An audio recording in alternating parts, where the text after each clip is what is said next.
Hey everybody, welcome back to Integrative Psychonautics. So in today's video, we're going to be talking about one of my very favorite topics, something that I'm deeply passionate about, something that resonates very personally for me, and something I have a lot of thoughts about. And that is this question of whether or not ego-death experiences, mystical experiences, non-dual experiences can actually create lasting healing transformation for you, particularly when it comes to resolving trauma, letting go of deep wounds that we carry in our nervous system.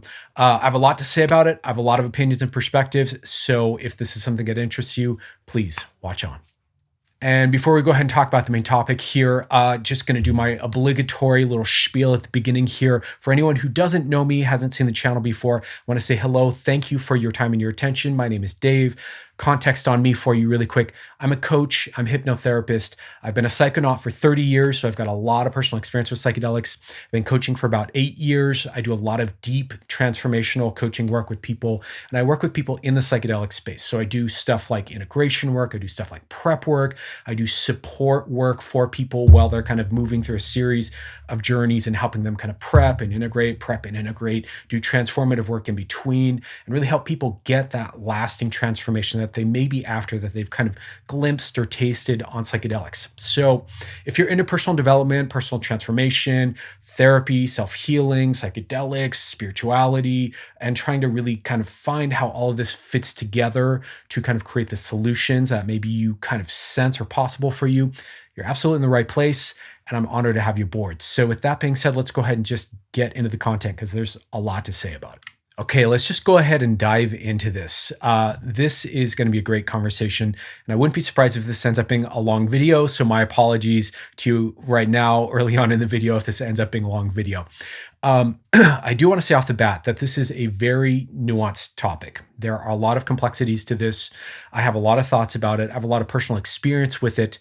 And there's really kind of a lot to address here, but I'm going to try to do my best. I've got some notes here that I'll be referencing, and I'm going to do my best to try to keep it really concise, on point, and really, on target here. So, first of all, for anyone who's not familiar with what an ego death is, this is a synonym. This is another term for a mystical experience, a oneness experience with God, a non-dual experience, an enlightenment experience, a satori experience.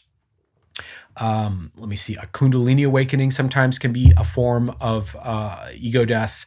It is essentially when we have this experience on psychedelics where our sense of subject and object, the boundary between my body and my identity and my sense of self and the rest of everything else kind of falls away or dissolves or evaporates. And what's left is just this direct perception that everything that's happening within me is also happening around me. Everything happening around me is happening within me. And it's not just me, I am a part of everything. I'm a part of the all. There's no distinction between oneself and the universe around us, right? And it's an interesting topic also because it's become a bit of a meme oddly enough, in the kind of psychonaut underground. If you spend a certain amount of time on certain boards of Reddit or in other places on the internet, you'll see people talking about psychedelics, talking about these ego death experiences. And like everything else mimetic online, it's kind of the meaning and the understanding of what ego death is started to get a little kind of twisted and tweaked and manipulated, misconstrued to be something other than what I think traditionally and historically it really was understood to be. So it's kind of a complex thing. It's also a complex thing because there's data that we have that kind of suggests that people who have mystical experiences on psilocybin or on a classical psychedelic tend to have better mental health outcomes overall afterwards. So, the people who go to do one of these kind of psychedelic therapy trials for Johns Hopkins or Yale or any of the other universities, labs studying psychedelics, when these people have a mystical, non-dual, oneness with God experience, they typically feel that it's among the most profound, important things in their life that they've ever experienced. Right up there with, the death of a parent, the birth of a child, getting married, these kinds of things. It is a profound life experience for most people. And so you would think, I mean, if you really can wrap your head around, if you've ever had a mystical experience, you would think that they are surely going to be the thing that heals your trauma. They are surely going to be the thing that releases all the stress and anxiety and sorrow and grief, depression, whatever it is you're carrying locked in your body, and let that all go. And it's all going to go away permanently. And so to this question, can an ego death heal your trauma? My personal experience, my answer to this is unfortunately probably not most of the time. Again, there's nuance to that I'll get at the end of the video here, so please watch to the end. But for most people who have the good fortune, and it's rare to have a mystical experience, most of those people will have something of a change in themselves. Of course, how could you not? But they will not have totally healed their trauma through that experience. So I'd like to unpack that further. I'd like to explain it more. So let's go ahead and get into it. And let me kind of explain why I hold this perspective. And again, just for context, this is me having done psychedelics for 30 years of my life. I had my first mystical experience when I was 17, which was going on 30 years ago. I've had numerous mystical experiences since. I spent decades doing formal spiritual practices and doing things to kind of deepen my capacity to have egoless, self-transcendent, non-dual experiences. This is a territory I'm deeply personally familiar with. And I really did come at it from the angle, at least unconsciously, let's say, of trying to heal the trauma that I was carrying that I didn't fully recognize as trauma. So that's the context. Let's talk a little bit more about it here. Okay, so part of the reason I want to be making this video and talking with you guys about this is I want to offer what I feel like is a healthy and perhaps even necessary counterpoint to the really exciting, optimistic success stories you hear about psychedelic therapy, where someone who's never taken psychedelics and they're 70 years old and they go and they eat 6 grams of mushrooms in a study with, a psychedelic therapist, and they have a personal breakthrough experience and they feel it's life-changing and all their depression went away or all their anxiety went away or they're qualified as no longer needing medication or whatever the incredible success story is. I want to offer a counterpoint to that because in my experience, again, I've done, hundreds and hundreds and hundreds of psychedelic sessions. I've done a lot of, personal development work myself, a lot of therapy, a lot of spiritual practices. I've really leaned into this pocket of experience, right? And so I'm not unfamiliar with this territory.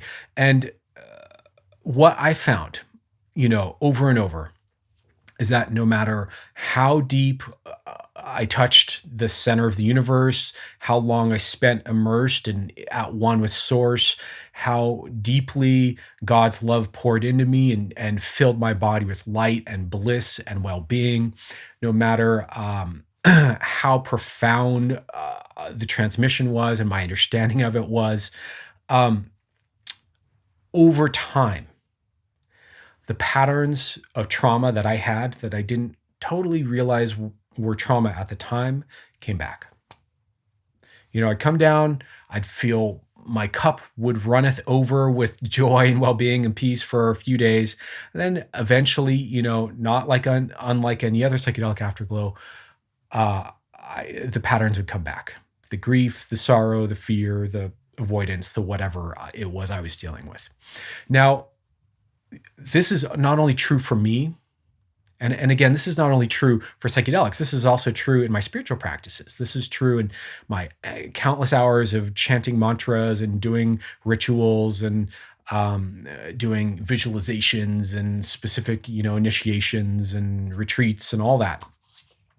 This is not only true for me, This is also true for a lot of my close friends that I've known who were also spiritual practitioners, who are also deeply skilled with psychedelics and familiar psychedelics and capable of really self-transcending and letting go into becoming one with the universe and good at that and comfortable with that.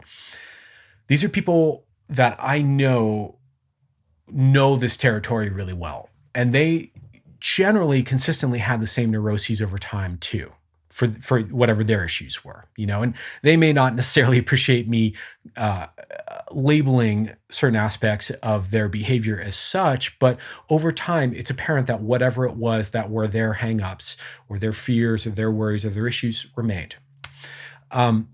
I've also seen this, a lot. I haven't done a lot of ayahuasca myself. I haven't been deep into that world, but I know a lot of folks who have. I have a lot of friends who are kind of involved in that side of ayahuasca and peyote and all that. Same thing. And so I feel like I've had enough of a sample size in terms of people around me that I know who have really reached deeply into their connection with God, their connection with spirit, their connection with the oneness of life, their connection of their own nervous system at the most healed, profound, blissful, ecstatic levels. I know people have really touched these places. And the pattern over and over and over is that they continue to have the issue over time afterwards. And so I want to bring this up because, again, it's an important, healthy message as a counterpoint to this kind of overt optimism that psychedelics will just heal you and kind of this misperception that's being formed of, oh, you just eat this mushroom, you eat these mushrooms, you eat this LSD, and you have an experience and maybe you process some emotions and then you're all better. It's not necessarily that simple. Let me see. So what else do I want to say about this? I'm just checking my notes really quick here. So I want to tell you a little bit about why this happens. Why is it that one can touch such a profoundly deep transpersonal place in themselves, in the universe? Like, it gets hard to tell the difference when there is no separation between self and all, right? We can touch these profoundly deep places and really feel truly healed from it and feel truly like awakened from it and like our load has been completely released and we are just completely in bliss, at peace, at oneness, touched by God, right? Why is it we can get to that place, like religious ecstatic oneness, and then still have our trauma afterwards, right? And what does this apply or imply rather? So let me explain a little bit about why this happens. Okay, so this is kind of like, I'm going to oversimplify it. And I've been saying the same thing in my videos because it's really kind of my central message here. But I'm going to oversimplify an understanding of how transformation happens neurologically, what the neuroscience of transformation is. So this is not based on my belief. This is not based on just theory. This is not based in woo. This is based in what we know about neuroscience, particularly the neuroscience of memory reconsolidation, which is the foundation of how we permanently create changes in terms of releasing stored, deeply held, kind of implicit memory, somatic memory, emotional memory, or even memories that we consciously have that have a traumatic charge to them, right? So in memory reconsolidation or in transformational work, essentially you have two components. You have something with issues, the neural path, the neural pattern, the somatic pattern of the issue, the trigger, the fear, the anxiety, the grief, the depression, the whatever it is. It's a whole mind-body thing that happens, right? Maybe in like a shamanistic perspective, they would say you get possessed by this thing. But another way of thinking of it is, from a more like therapeutic perspective, is we have what's called a schema, which would be this kind of collection of somatic sensations and memories and and thought loops and narratives, and it's a whole thing. So, if you want to go from an IFS perspective, it's like a part that gets triggered or a set of parts that gets triggered that holds the pain or the fear or the trigger or the trauma or the memory or the thing that needs healing. So we have a neural path of the problem. Then we also have or need, in order to have a transformational experience, the neural path of a resource state, a sense of well-being, safety, comfort, clarity, pleasure, bliss, love, compassion, peace, whatever it might be, some big, profoundly positive state. Now, we have this neural path of feeling really good and this neural path of feeling really bad. And what happens is there's a certain sequence and a certain way to do it properly, but when we do it and we connect the feeling good to the feeling bad neural circuit, it transforms the feeling bad neural circuit and essentially takes the charge out of it. This is how transformation works. And it's pretty much a universal, in my understanding, what my teacher showed me and what I keep seeing the more I study different forms of therapy, it's pretty much universal across the board in every therapy that essentially you're bringing a resource to a problem in one form or another, and that's what helps the problem to transform. In that context, you would think that, what is the biggest possible resource experience? What's the biggest possible positive state you could experience? It might be something like a non-dual experience, something like merging with the heart of God's love, merging with all the love in the universe or all the bliss in the universe and allowing it to fill your body from head to toe. Something like that is probably about as good as we can possibly feel. That's probably the ultimate resource state, right? Now, so you would think, okay, if you're touching a non-dual state like that, a non-dual resource state, obviously this is going to create a profound healing, right? How could it not? It's the ultimate resource state. Well, what happens, unfortunately, is that for most of us, we kind of go through life like this. It's like I get triggered. Okay, I'm going to do some sort of escapist resource thing. That's kind of my coping comfort thing. Maybe that's movies. Maybe that's shopping. Maybe that's socializing. Maybe that's whatever, binge eating junk food. Or maybe that's something healthier like yoga or, meditation. But it's kind of like I get triggered, then I try to feel good. Then I get triggered, then I try to feel good. And what you notice is we're not connecting the two. Right? So it's, I hate to say it, kind of the same thing all the way up, even into these peak ecstatic states.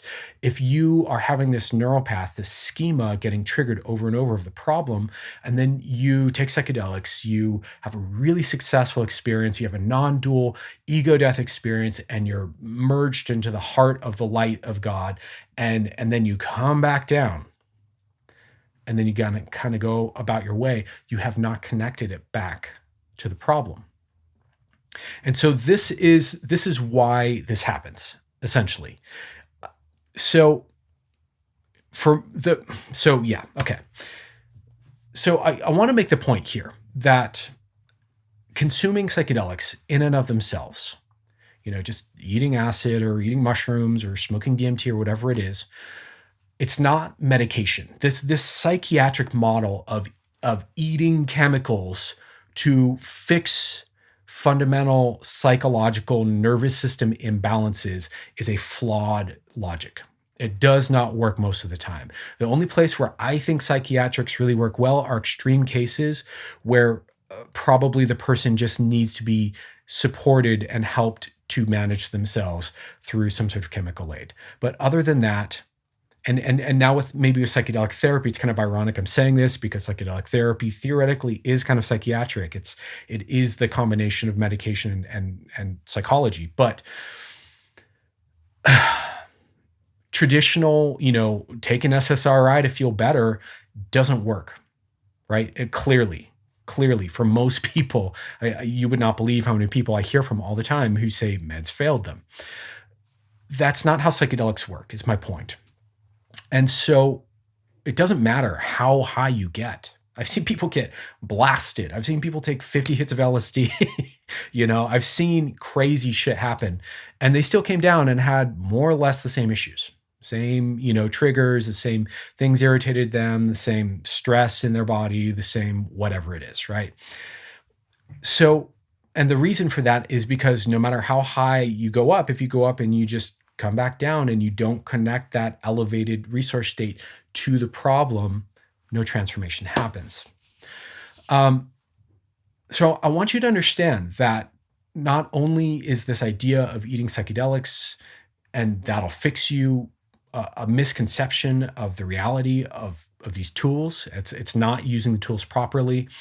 I want you to also understand that there are places inside of you where the trauma usually lives and is held and is stored, that psychedelics, if you just casually eat them, generally will not get to.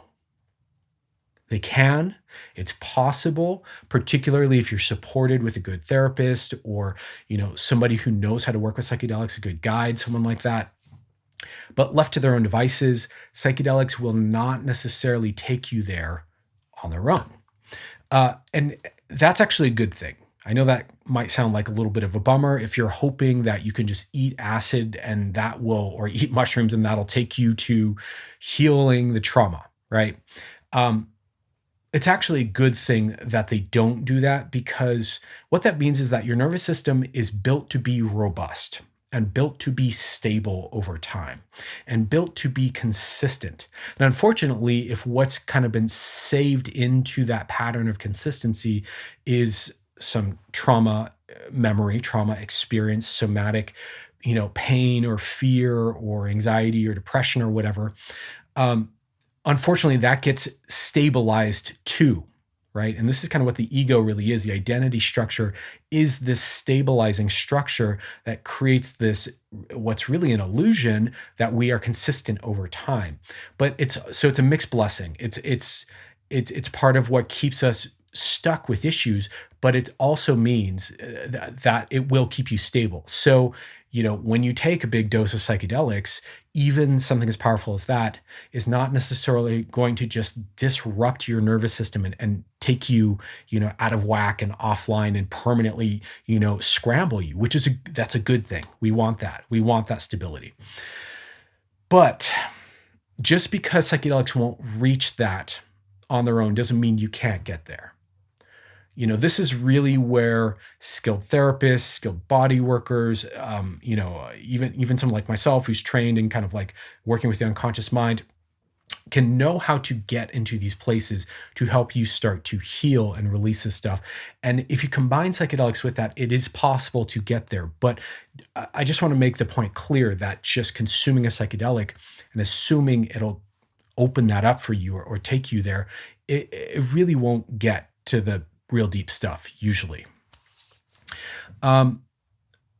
So this can all sound a little negative. This can all sound like a little bit of a bummer. And so I want to kind of nuance a couple other things here. First of all, I think even though in my own experience,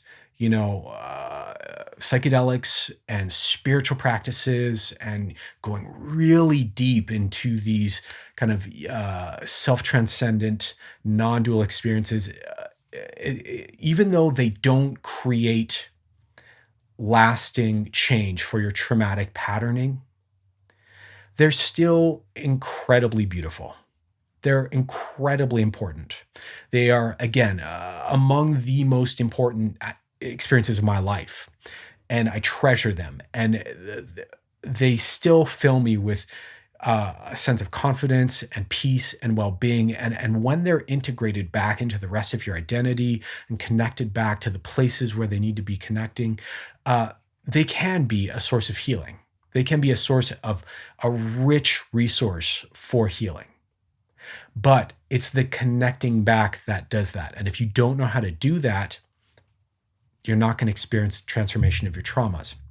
It's really the skill of working with the trauma that heals it. And this is so important to really get, because it's so common for spiritual seekers, spiritual people, people who also, are seekers of knowledge, who like to learn about things, who think that psychedelics, which feed all of these things of knowledge and insight and awareness and self-transcendence and spiritual connection, people, bark up this tree of non-duality with the implicit assumption I did, and I see it all the time, all around me, with the implicit assumption. And I think this really comes, from Buddhism and kind of the Buddhist claims that, through enlightenment, you can end your suffering. There's this implicit assumption that you will let go of your trauma when you spiritually awaken. You will, that through spiritual experiences and spiritual oneness, that your trauma will be healed. And in my experience, that's just simply not true, at least for most people most of the time. It may be that if you complete the whole thing and you drop all the identity structure and all the games permanently, and you have a true permanent enlightenment, non-dual awakening experience, that may be the case, that the trauma goes with it. And it wouldn't surprise me, but it also wouldn't surprise me if actually what happens is just that it's more dissociated from, but the body's still holding on to it. I don't know. I don't know. I've really touched deep into these experiences, but in my experience, the trauma patterns always come back. So yeah, the nuance here that I want to really kind of hammer home for you is, so if you're just looking for these direct experiences of enlightenment and, ego death to provide lasting, permanent healing, I'm saying that's probably not going to happen. It's probably not going to give you that. But the other side of that is, if you are cultivating the skill set, you're stretching your capacity for bliss, for ecstasy, for peace, for connection with whatever the divine is to you, for connection to the universe, or for patience and mindfulness and presence with yourself when your body is filled with a lot of energy and a lot of ecstasy and a lot of bliss or a lot of sensation. Or, sometimes ego death can be a very overwhelming, overstimulating experience. And if you get good at being present with that and allowing that to happen through you without reacting to it, that becomes a skill that ports over into therapeutic work really well. Having this capacity for knowing deep in your body the oneness of all life, the oneness of, God's love, if you will, or the presence of the universal life force flowing through you as an ever rejuvenating thing that you can call upon to, completely, fill you up, so to speak.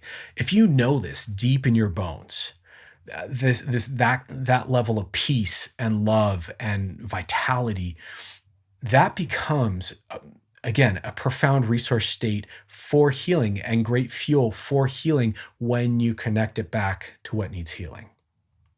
So that's the nuance here. It's, left in and of itself, these are beautiful experiences that don't necessarily create lasting transformation in the brain or in the nervous system.